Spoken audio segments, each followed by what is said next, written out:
सत्य सनातन धर्म की जय। पतित पावनी कलिमल हारिणी मंगलकारिणी मोक्षदायिनी माँ गंगा मैया का ये पवित्रतम तीर्थ हर की पैड़ी ब्रह्मकुंड है। बड़ी पावन चर्चा गीता जी के 12वें अध्याय से आप श्रवण कर रहे हैं। 12वें अध्याय का पहला श्लोक आपने चल रहा था। पहले श्लोक में अर्जुन भगवान से प्रश्न कर रहे हैं, एवं सततयुक्ताये तत्ताय स्वां पर्युपासते ये चाप्यक्षरमव्यक्तं तेषां ये योगविक्रमा। अर्जुन का प्रश्न है कि प्रभु जो आपके भक्त हैं, जो सतत निरंतर आपसे युक्त रहते हैं और हर देश में हर काल में आपकी उपासना करते हैं, उन आपके भक्तों में निर्गुण उपासना करने वाले भक्त या निर्गुण साकार ब्रह्म की उपासना करने वाले भक्त या अक्षर ब्रह्म की उपासना करने वाले भक्तों में कौन श्रेष्ठ है?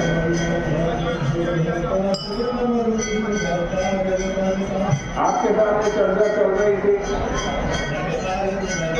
कि जो भगवान का भक्त होता है उसका दुनिया में किसी के साथ संबंध होता है तो भगवान के नाते होता है, भगवान के रिश्ते से होता है।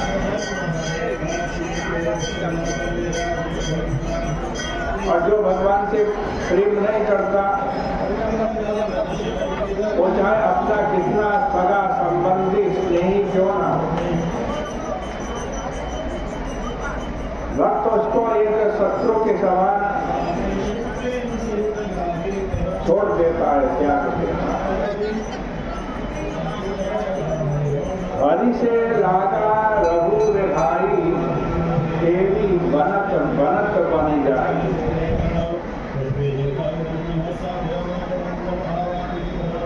दुतस्य भगवत धर्मा धारावाहिकतां गता सर्वेशे मनसो वृत्तिर भक्तिरित्यभिधीयते। इस श्लोक में बताया कि भक्ति किसे कहते हैं? भगवान के नाम रूप गुण लीला सौंदर्य माधुर्य का श्रवण करके चित्र द्रवित हो। द्रवित का मतलब अर्थात पहले से पकड़े हुए आकार को त्याग दे।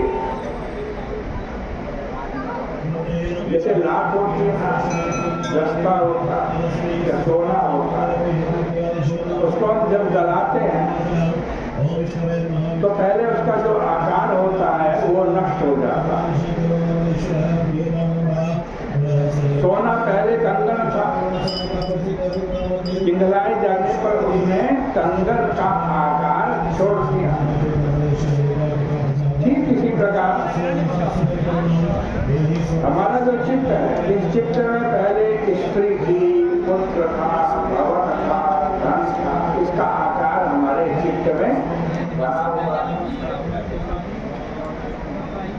लेकिन जब हमने भगवान का नाम रूप गुण लीला सौंदर्य माधुर्य का श्रवण किया तो उससे उसकी अग्नि से वो चित्त पिघल गया। द्रवित होने पर चित्त ने वो जो पहले आकार बना हुआ था, स्त्री का, पुत्र का, भवन का, धन का, उसको त्याग दिया। अब उसे भगवान के आकार वाले सांचे में ढालो। जो पिघल गया ना, भगवान के आकार वाले सांचे में ढालो। नेत्र बंद करने पर पहले पुत्र, स्त्री, भवन, मोटर दिखाई देती थी। अब जब चित्त पिघल गया तब इससे मुरली मनोहर, श्याम सुंदर अथवा धनुषधारी लक्ष्मणाग्र या चतुर्भुज मेघवर्ण श्री नारायण दिखते हैं। अब चित्त ने इनका आकार धारण कर लिया। इसको ही भक्ति है, उनके दिए हुए हैं। इसको ही भक्ति है। अनन्य चेता सततम जो मां स्मरति नित्यशः। यहाँ सततम का एक अर्थ है, सत कहते हैं तार को, और सतत का अर्थ तार वाली तंत्री वीणा। अतः वीणा बजाकर गाकर रसमयी भक्ति करो। भगवान में छिपाव दुराव नहीं है। वह तो डंका बजाकर गाकर कीर्तन करके की जाती है। भागवत में लिखा है कि विलज्ज उदगायति नृत्य तेज मद भक्ति युक्तो भुवनम पुनाति। देखो, जो लोग छिप करके भक्ति करते हैं उन्हें अनेक बार संकोचवश दूसरे न जान जाए इस भय से कीर्तन भजन सत्संग से वंचित रहना पड़ता है। छिपाकर करने का कार्य तो चोरी, बेईमानी, अनाचार है। भक्ति तो प्रकट करनी चाहिए, भगवान की भक्ति प्रकट करनी चाहिए। सतत युक्ता का अर्थ है कि भक्ति मनोवृत्ति मात्र नहीं है।